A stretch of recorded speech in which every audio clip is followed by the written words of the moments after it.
सो हाय राधे राधे भाई, सारा ने थारा भाई हर्षित। आज की इस वीडियो में क्या करने वाला है वो आपको थंबनेल देखकर मालूम चल गया होगा। तो आज की इस वीडियो को बिना किसी देरी के स्टार्ट करते हैं। So let's go started off this video. तो गाइस हम हनुमान जी के इस रेफरेंस इमेज पर फुल कलरिंग करके आपको दिखाएंगे।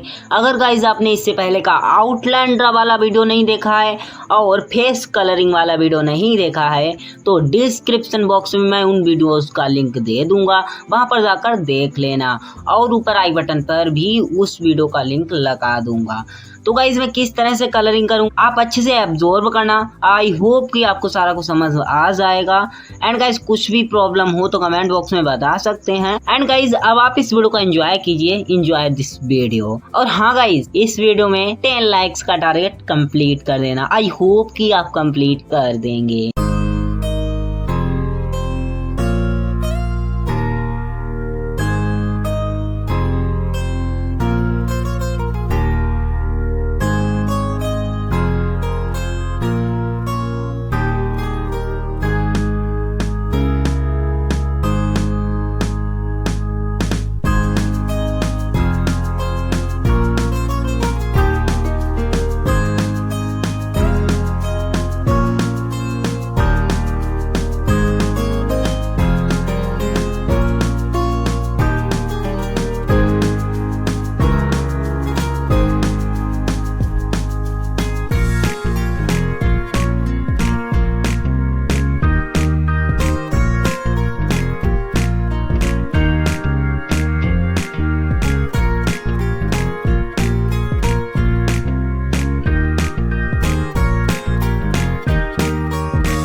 गाइज आपको ये आज का वीडियो कैसा लगा नीचे कमेंट बॉक्स में जरूर से बता देना। तो मिलते हैं नेक्स्ट इंटरेस्टिंग वीडियो के साथ, तब तक के लिए बाय बाय।